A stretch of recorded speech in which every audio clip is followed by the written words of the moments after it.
Welcome to Food for Thought and Dreams, a place where stories and history meet, the quiet moments before sleep, where food becomes a doorway to memory, to meaning, and to peace. Whether you're lying in bed, eyes closed and mind still, or simply seeking something soft to guide you into rest, you're in the right place. Tonight, we begin with something small, something simple, something you've known your whole life. The egg. Before bread, before butter, before ovens and iron pans, there was the egg, delicate, balanced, a world tucked into a shell. You've held one, haven't you? Cool in your palm, smooth as polished stone, fragile yet full of possibility. The egg has been with us for thousands of years, feeding us, inspiring us, appearing in the stories and rituals of empires long gone. And tonight, as the world around you grows quiet, we'll travel through time, softly, gently, to explore its story.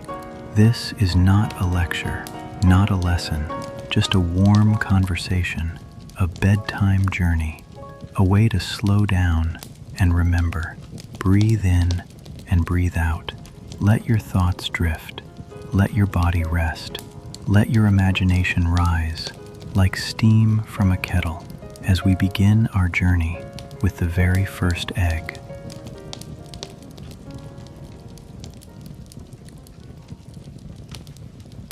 The 1913 Fabergé egg scandal. In the spring of 1913, the Russian imperial court was in a season of quiet anticipation.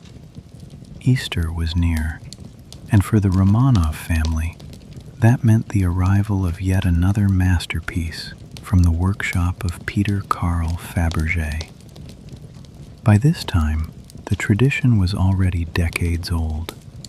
Every Easter since 1885, the Tsar, first Alexander III and later Nicholas II, presented a one-of-a-kind jeweled egg to his wife. These were no ordinary eggs. They were works of art, crafted in gold, silver, and precious gems, each concealing a hidden surprise. The eggs were a symbol of love, of imperial power, and of Russia's place among the most opulent courts of Europe. In 1913, the empire was approaching its 300th anniversary. Nicholas II commissioned Fabergé to create one of his most exquisite designs yet, the winter egg. Inspired by the icy beauty of the Russian winter, it was to be made entirely of rock crystal, engraved to resemble frost patterns, and adorned with diamonds and platinum. Inside, hidden behind an invisible seam, would rest a miniature basket of delicate wood anemones, flowers crafted from enamel and quartz, each petal painted by hand. It would take the finest artisans in St. Petersburg months to complete. But here is where the story turns. That same year, another egg was rumored to be under creation, a secret commission, separate from the official winter egg. It was said to be for a wealthy Russian industrialist who wanted to rival the Tsar's collection. The design was daring, a golden egg encrusted with sapphires and set on an intricate base of enameled swans. Whispers in the court suggested that some of Fabergé's own craftsmen had been quietly working on both pieces at once. It was, perhaps, a delicate balancing act, until one of the eggs, the private commission, vanished. The disappearance caused a ripple through St. Petersburg's elite. Who had taken it? Was it stolen in transit, hidden away by the commissioner himself? Or, as some whispered behind closed doors, had the egg been claimed by a royal hand to avoid the embarrassment of a non-imperial egg outshining the Tsar's? No public accusation was ever made, but among collectors and jewelers, the lost swan egg became a quiet legend. After the revolution of 1917, Fabergé's workshop was dissolved. Many imperial treasures were seized by the Bolsheviks, sold abroad, or simply lost in the chaos. For nearly a century, the fate of both the winter egg and the rumored swan egg remained uncertain. The winter egg eventually surfaced in a private collection and was sold at auction for over $9 million. The swan egg? For decades, it was nothing more than a rumor, until, in 2014, an unassuming gold egg appeared at a flea market in the United States. Purchased for a few $1,000s by a man intending to melt it for scrap, it was later identified by experts as one of the lost imperial Fabergé eggs. Its surprise, a Vacheron Constantin watch hidden inside, was still intact. Was this the lost swan egg? The experts debate to this day. And so, the Fabergé egg remains more than a jewel. It is a symbol of mystery, of lost elegance, and of the fragile threads that tie together art and history. A reminder that even the most delicate treasures can survive the storms of time, waiting patiently for the moment they are found again.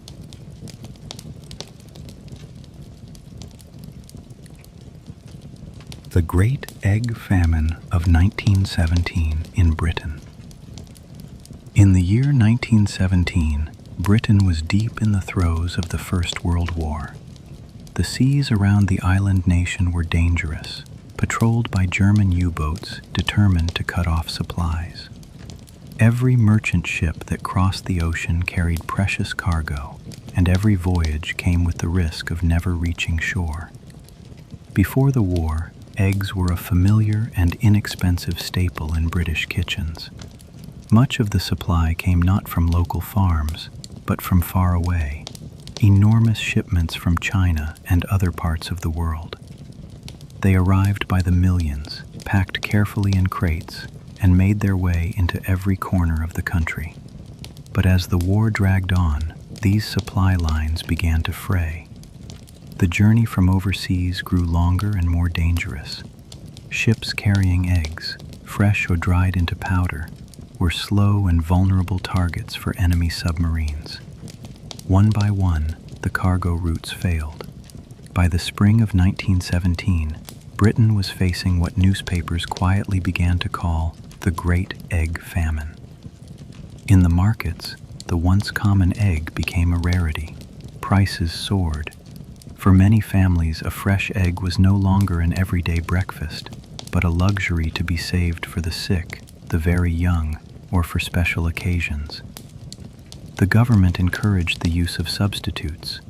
Egg powder, made by drying and grinding eggs into a shelf-stable form, became common in baking and cooking. Some cooks learned to replace eggs entirely with mixtures of flour, water, and a little oil. The results were never quite the same. For those who could still keep hens, the value of a backyard flock rose overnight. A small clutch of eggs could be traded for other food or given as a cherished gift to neighbors. In rural areas, children were sent out each morning to collect every single egg, a task now carrying the weight of real importance. The shortage also changed the rhythm of British cooking. Rich custards and sponge cakes, once part of the nation's proud tradition of afternoon tea, became rare treats. The egg famine left its mark on recipes, pushing home cooks to be creative, resourceful, and frugal. By the war's end in 1918, supply lines slowly reopened. Ships returned to British docks carrying crates of eggs once more. The prices eased, and the breakfast tables of Britain began to look familiar again. Yet for many, the memory of the Great Egg Famine lingered. It was a reminder that even the most ordinary food can suddenly become precious, and that in times of hardship, the humblest of things, like a single fresh egg, can feel like a treasure.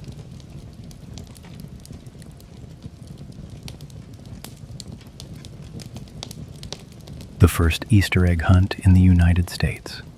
In the spring of 1878, the air in Washington, D.C. carried the first hints of warmth after a long winter. The trees along Pennsylvania Avenue had just begun to bud, and the grounds of the White House were waking to the season. Easter Sunday was approaching, and with it, a new tradition was about to take root in America's capital. The idea of hunting for Easter eggs was not new. It had been carried across the Atlantic by immigrants from Europe, where the custom had long been a joyful part of spring celebrations. In Germany, children searched gardens and meadows for brightly dyed eggs said to be left by the Osterhase, the Easter hare. In England, families rolled eggs down grassy hills in a symbolic nod to the rolling away of the stone from Christ's tomb. In Washington, the holiday had been marked in smaller ways for decades. Families often gathered in Lafayette Square or on the grounds of the U.S. Capitol to roll hard-boiled eggs down the slopes, laughing as children chased after them. But in the years leading up to 1878, these informal gatherings began to attract large crowds. So large, in fact, that the wear on the Capitol's lawns became a concern. In 1876, Congress passed a law forbidding the use of the Capitol grounds for such games. The next Easter, children arrived to find the gates closed to them. And so, in 1878, when Easter Monday came around, there was uncertainty. Where would the city's children go for their egg rolling? That's when the new president, Rutherford B. Hayes, and his wife, Lucy Hayes, stepped into the story. Lucy Hayes, known as Lemonade Lucy for her temperance stance, had a deep affection for children and believed the White House should be a welcoming place for the public.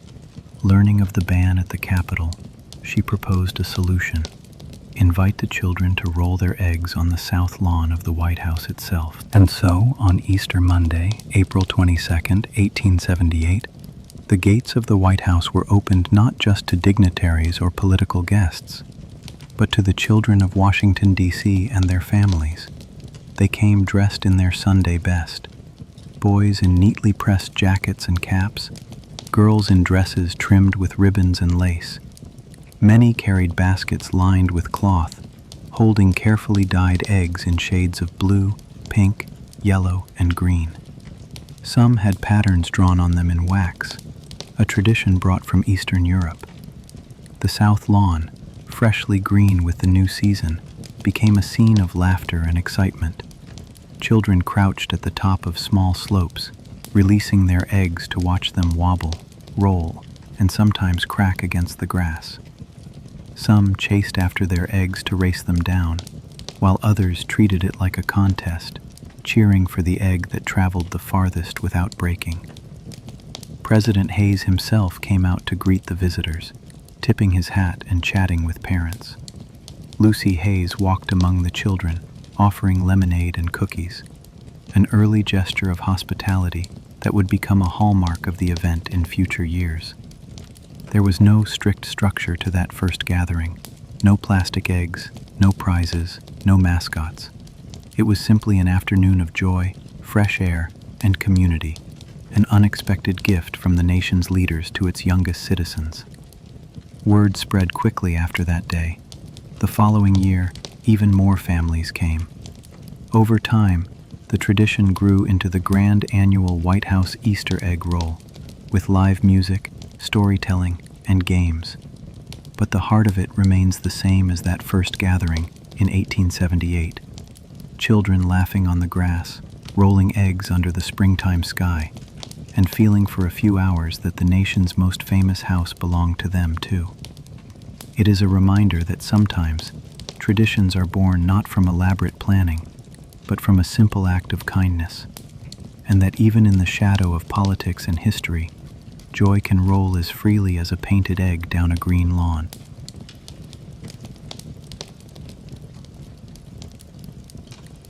Long before recipes had names, before kitchens had chimneys, before people ever baked bread, we found eggs. Nestled in quiet places, hidden in the tall grasses, tucked into the earth or balanced on branches, shells, cool to the touch, speckled and smooth, treasure from the wild. Early humans gathered them with care. They had no baskets yet, so they carried them in their hands, in leaves, in shallow bowls made of bark or clay. Some were eaten raw, others cooked by placing them close to coals or in the ashes of a fire. And in that moment, a ritual was born.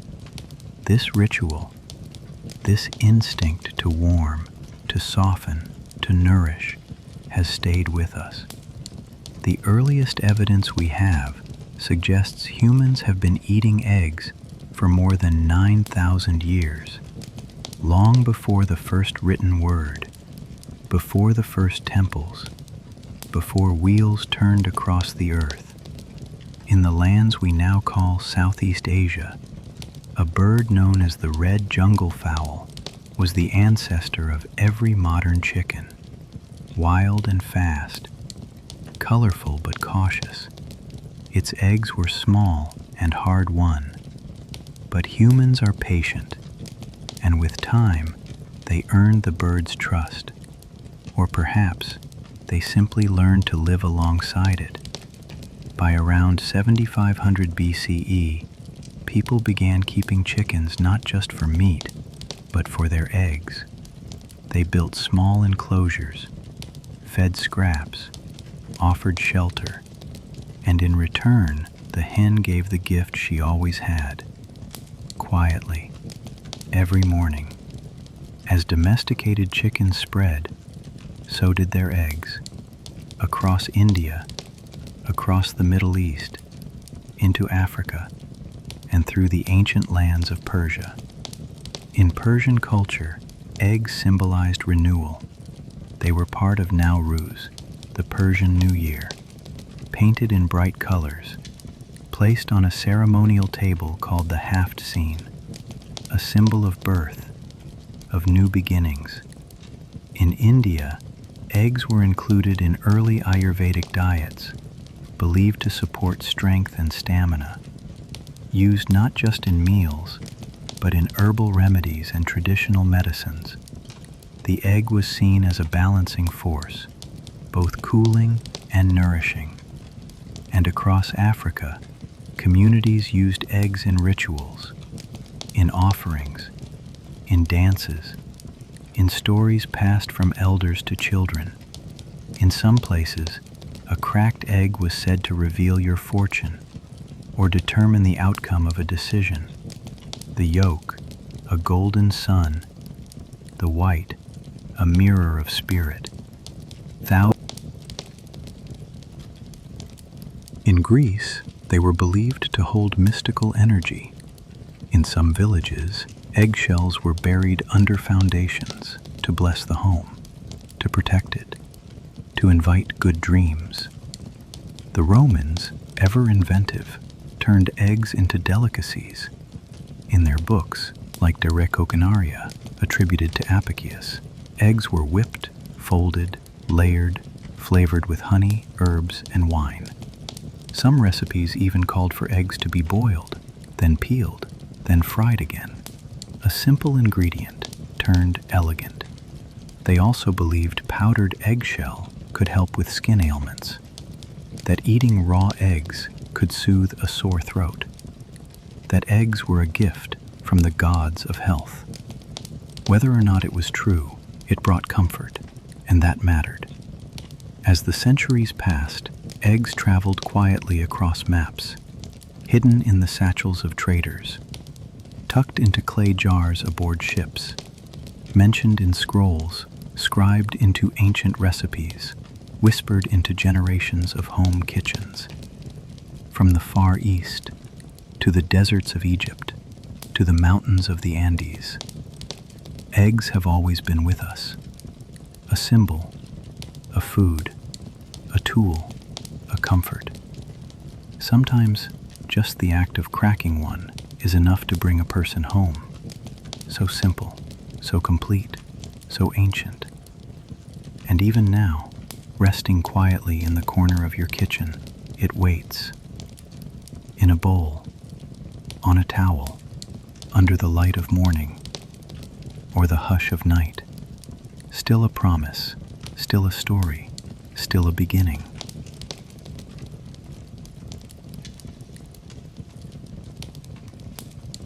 Throughout time, the egg has not only fed our bodies, but also nourished our stories.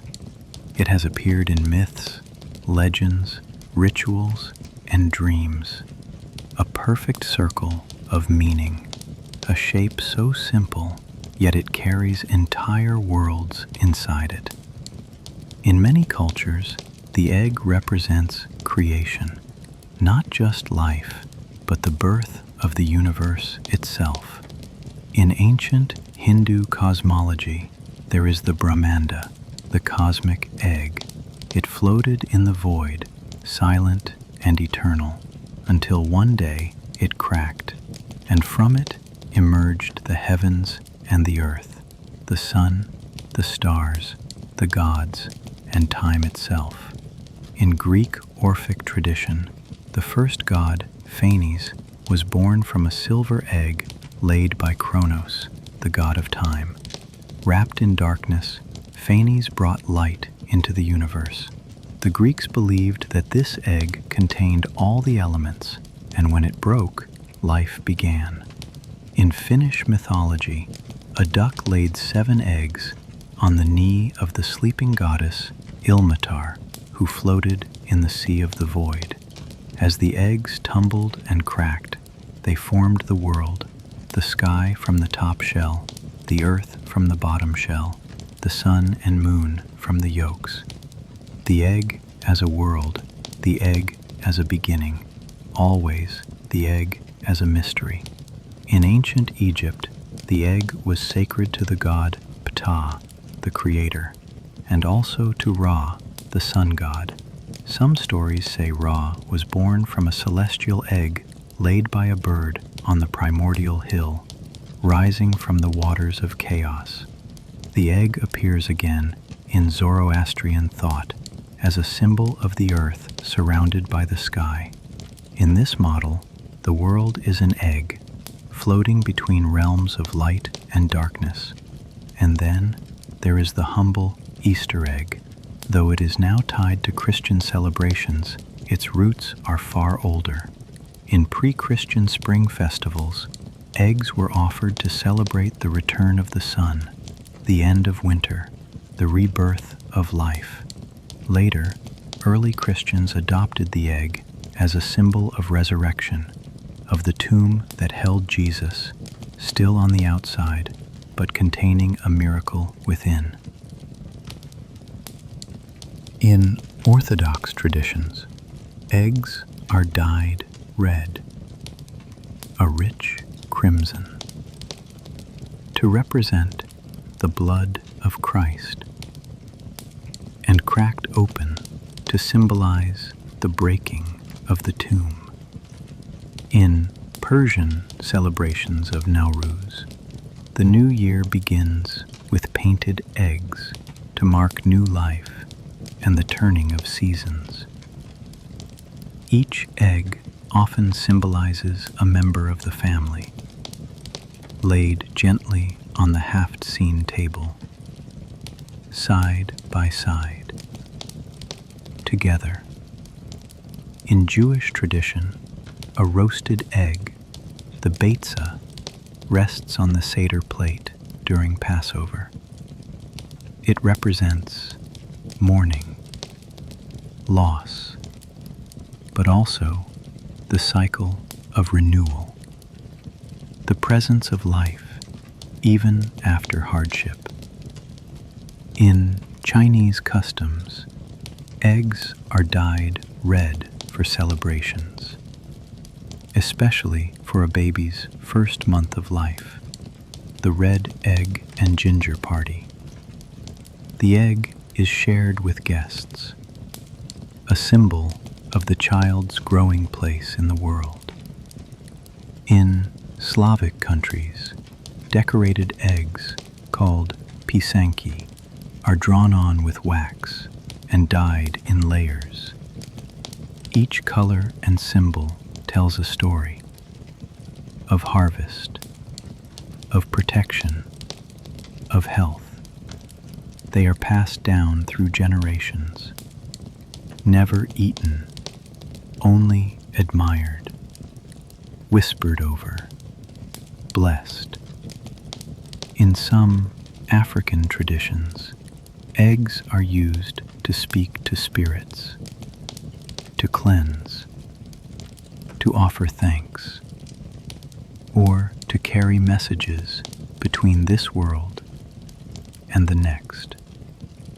And in the Philippines, eggs are used in quiet rituals still practiced today. At weddings, an egg may be placed outside to stop the rain. A simple act of hope, a whisper to the skies. It's not magic, not exactly, but it's faith. And sometimes that's the same thing. The egg carries with it more than protein. It carries our prayers, our questions, our wonder. We may never fully understand why it comforts us so, but it does. Smooth, still, shaped like silence itself, and yet inside, the possibility of life. The world has changed, but the egg remains. On altars, in stories, in the warmth of spring mornings, or in the hush of nightfall, a cradle.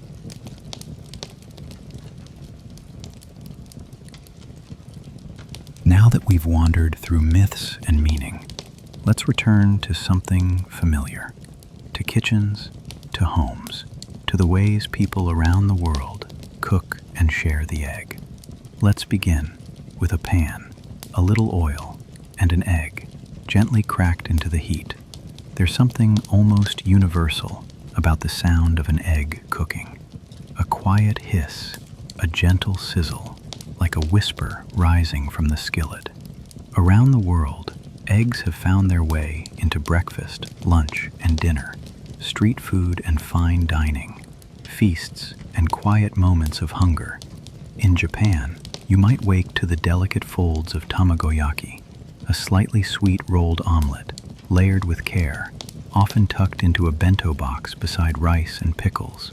The egg is whisked with soy sauce, mirin, and dashi broth, cooked in layers, each fold a symbol of thoughtfulness. In China, you might taste the deep flavor of a century egg, preserved in a mix of clay, ash, salt, and lime, until the yolk turns creamy and dark and the white becomes a translucent jelly. Despite the name, these eggs are usually cured for just a few weeks or months, often served with pickled ginger or congee. They are a delicacy of texture and time. In Vietnam, you may be offered trung vịt lon, what others call balut, a fertilized duck egg, steamed and eaten warm, with herbs, salt, and vinegar. It is considered a source of strength, and for many, a cherished comfort. Across the sea, in the Philippines, eggs live everywhere. In silog breakfasts, sunny-side-up eggs rest beside garlic rice and meats. In markets, orange-stained kwek-kwek, quail eggs battered and fried, are speared on sticks and dipped in spiced vinegar. And yes, balut appears again, often shared late at night, in laughter and in stories. In India, eggs find their place in both street food and sacred kitchens. You might taste egg curry, boiled eggs in rich, spiced tomato gravy, or an egg dosa from the south, where a paper-thin crepe wraps around a gently fried egg, sprinkled with pepper and cilantro. In Turkey, you might enjoy menemen, eggs scrambled into sautéed tomatoes, peppers, and onions, served bubbling in small metal pans, with warm bread on the side, a dish meant to be shared, to be eaten slowly. In France, the egg is celebrated as an art form. There's the omelette, simple, tender, filled with herbs and butter, a dish that has become a test of skill for every French chef. There's also œuf en mirette, poached eggs in red wine sauce, deep, rich, and elegant. The egg here is elevated, but never lost. In Spain, eggs are folded into the tortilla española, a thick potato omelet, served warm or cold, cut into wedges, offered at every hour of the day. In Mexico, you may wake to huevos rancheros, fried eggs atop tortillas, smothered in salsa, often with beans and avocado on the side, or huevos a la mexicana, scrambled with onions, chilies, and tomato. In Egypt, boiled eggs are served with foul madams, a comforting dish of slow-cooked fava beans, flavored with cumin, olive oil, and lemon. The egg, placed on top, is peeled by hand, broken gently, and stirred in. Across Italy, you'll find eggs in carbonara, gently cooked by the heat of fresh pasta, without cream, only yolk, cheese, and pancetta. Rich, comforting, precise. In Korea, eggs bubble inside hot stone bowls of bibimbap, or float atop soups like ramyun, added at the last moment, just before serving. A little sun in a bowl of steam. In Indonesia, telur balado presents boiled eggs coated in spicy chili sambal, fiery and bold, while martabak telur, a crisp stuffed pancake, blends egg with minced meat, scallions, and spices.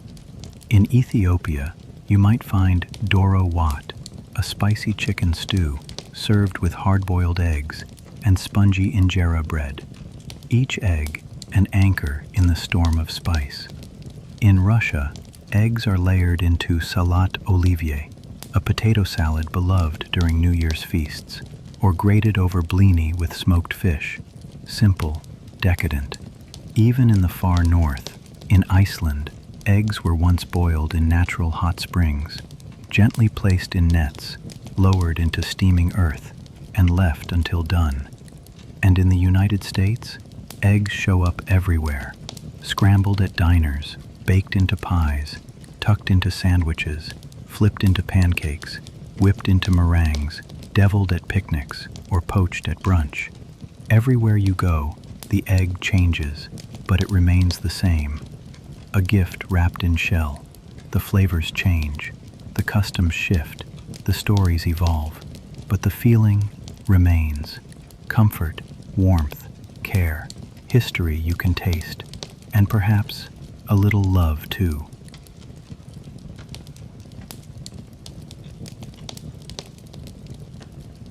Let's turn now to the kitchen. Not just any kitchen, but kitchens across time. Stone hearths, firewood stacked near a clay oven, copper pans hanging from wooden beams, a window open to the morning, and somewhere in the middle of it all, an egg. The way we've cooked eggs has changed so much, and yet the basics remain. Can you imagine the first time someone placed an egg near an open flame? The slow warming of the shell, the soft hiss as the inside began to firm, the wonder of watching it change. Thousands of years ago, people in the Middle East roasted eggs in the embers of open fires. They wrapped them in clay to protect them, or nestled them in hot sand. Some placed them in ashes beside root vegetables. No pans, no stoves, just patience and heat. In ancient Rome, cooks boiled eggs in water mixed with wine, sometimes vinegar, sometimes herbs. They believed it added flavor, but perhaps it also added a kind of magic. One Roman cookbook, attributed to Apicius, includes recipes for eggs poached in broth, or beaten and mixed with honey and wine to create the early form of custard. Imagine a feast where every course included eggs, in sauces, pies, pastries, and even drinks. In medieval Europe, kitchens were dark and smoky. Eggs were often baked in bread dough, hidden like treasures inside. Sometimes they were cracked into soups just before serving. or layered into towering pies with meats, fruits, and spices. In 14th century France, a recipe called for eggs to be whipped with rose water and saffron. Sweet, golden, fragrant. In England, egg butter became popular, a mix of hard-boiled yolks mashed with butter, salt, and pepper, spread on warm bread beside ale or soup.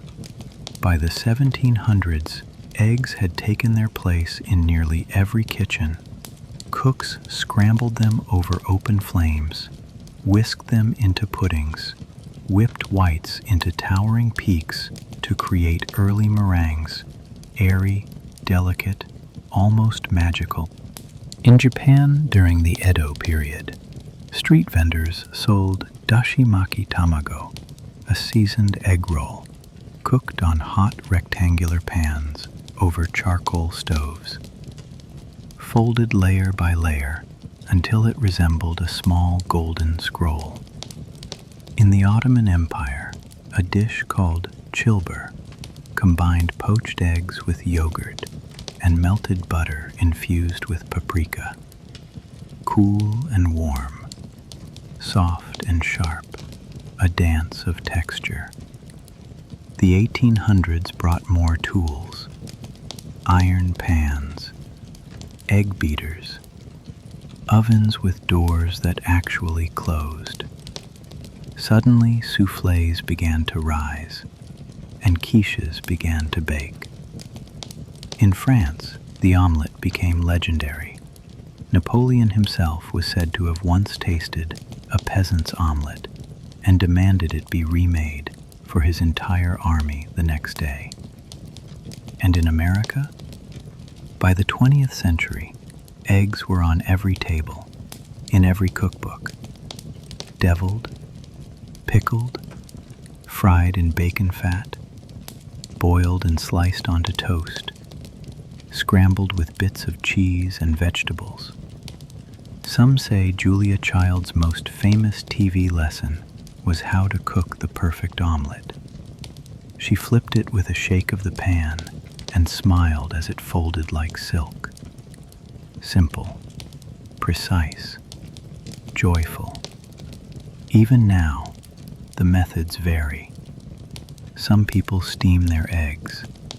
Some bake them in muffin tins. Others drop them into ramen or crack them over rice. But no matter how, no matter where, the act is always the same. One hand holds the egg, the other breaks it open, and the kitchen waits.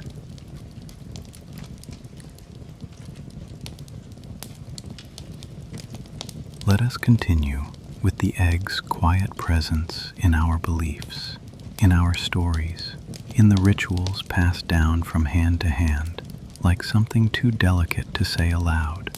Because the egg is more than food, it is meaning, it is mystery, and in every corner of the world, it holds power. In ancient Egypt, it was said the sun god Ra was born from a golden egg, a perfect sphere of creation, a cosmic promise wrapped in shell. The egg was seen as the beginning of the universe, a silent chamber that carried the spark of life.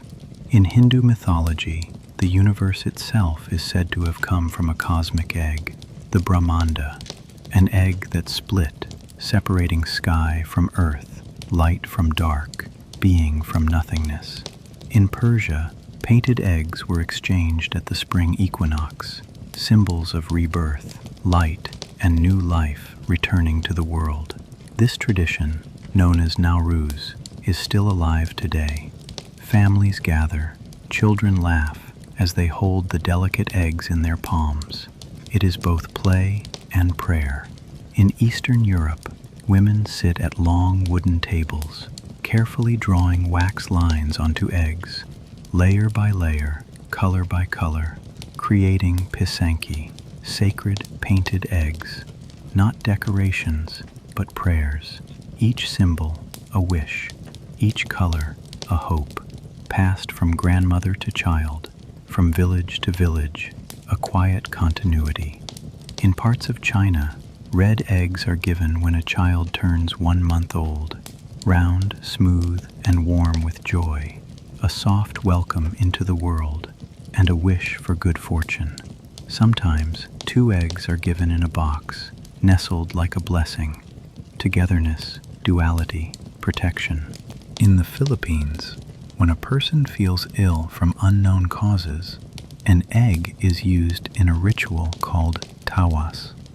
The egg is passed over the body to draw out unseen energies. Later, it is cracked into a bowl of water, and the patterns it forms are red like clouds, like symbols, like whispers.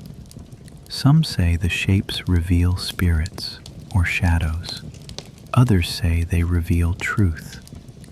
In Old England, eggshells were crushed after eating, not for waste, but for fear that witches might collect the shells, sail them like tiny boats, and cast spells across the sea.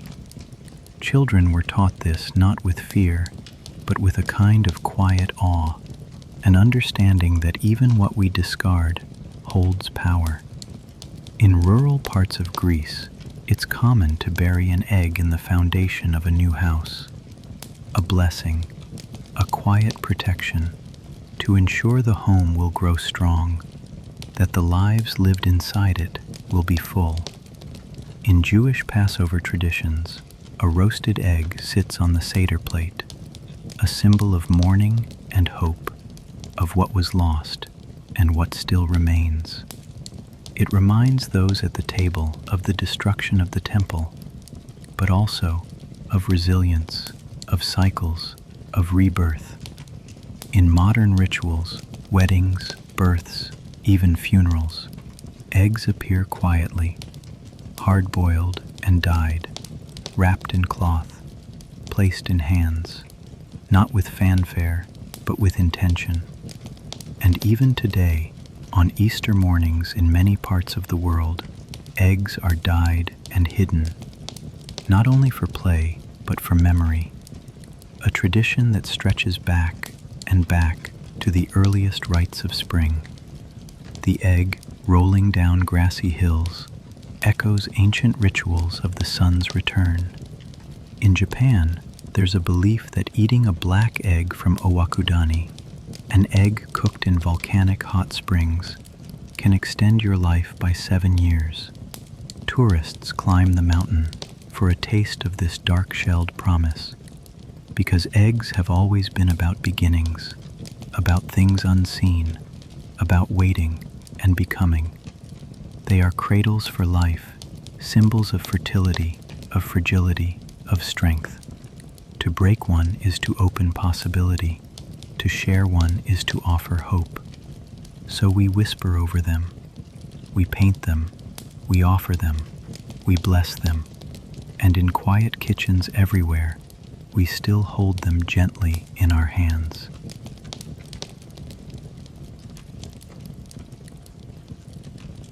Let us wander now, beyond the chicken coop, beyond the familiar speckled shell, into the wider world of eggs. Because not all eggs are alike. Not in size, not in taste, not in meaning. In many parts of Asia, the duck egg is prized. Its yolk is deeper in color, golden, almost orange. Its flavor is richer, more intense. And in the Philippines, it becomes balut, a fertilized egg, gently boiled, eaten warm with a sprinkle of salt. For some, it's an acquired taste. For others, a comfort, a tradition whispered down through generations. In China, duck eggs are also preserved, transformed through time and ash into century eggs. The whites turn to jelly, the yolks creamy, gray, almost black. They are eaten with congee or sliced with pickled ginger, to some strange, to others deeply familiar. a quiet echo of childhood. Then there are quail eggs, small and delicate, like marbles, their shells freckled like a painter's canvas. In Japan, they sit neatly in bento boxes. In Spain, they top pinchos and tapas. In the Philippines, they become kwek-kwek, battered and deep-fried, served in paper cups at street corners. A snack, a smile, a memory. Far larger and more rare is the ostrich egg, so big it can feed an entire table. One egg is equal to more than 24 chicken eggs. Its shell is so hard, it takes a hammer to break, and when it cracks, it becomes a centerpiece, a conversation, a marvel. In ancient times, ostrich eggs were not just food. They were painted, carved, made into cups or ornaments, symbols of wealth and wonder. There are also turkey eggs, rich and creamy, but rarely found outside farms, and goose eggs, slightly gamey, sometimes used in baking for their heft. And then there are the tiny, shimmering pearls of fish eggs, roe, caviar, piled atop toast, rolled into sushi, glistening like ocean rain, each one a burst of salt and story. In Scandinavia, smoked cod roe becomes Callie's caviar, spread on dark rye bread. In Russia, sturgeon caviar is served cold, with sour cream and blini. In Japan, ikura, salmon roe, is orange and round, like miniature suns, soft between the teeth, bright on the tongue. Even frogs, snails, and sea urchins lay eggs that some cultures eat. And so, we come to the end of our journey with the egg. From the warmth of the nest to the markets of the world, from the hands of mythic gods to the humble kitchen table, we have walked through centuries of history.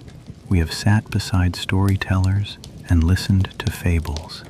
We have touched the symbols painted on shells and learned the quiet rituals they keep. We have tasted the egg in many forms: rich duck yolks, speckled quail shells, the giant wonder of the ostrich egg. We have seen it fried, boiled, poached, and folded into an omelet. We have seen it not only as food, but as a promise. The egg has been cradle and coin, offering and omen. It has been the first meal of the day and the first spark of the universe, a symbol of beginnings, of cycles, of life itself. And maybe that is why it feels so peaceful to hold one, why the weight of it in our palm feels both light and full, why its smooth shell invites a slower breath. It is, in its way, a perfect shape, a reminder that within something small, something fragile, can be infinite possibility. As we close our eyes tonight, let us carry that thought, that somewhere within us there is an unbroken shell, a quiet space where new dreams can form, where tomorrow is already waiting. So rest now.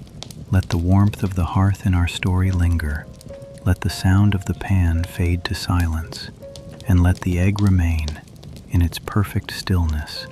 This has been Food for Thought and Dreams, a place of stories and history about food, where we wander together and rest together.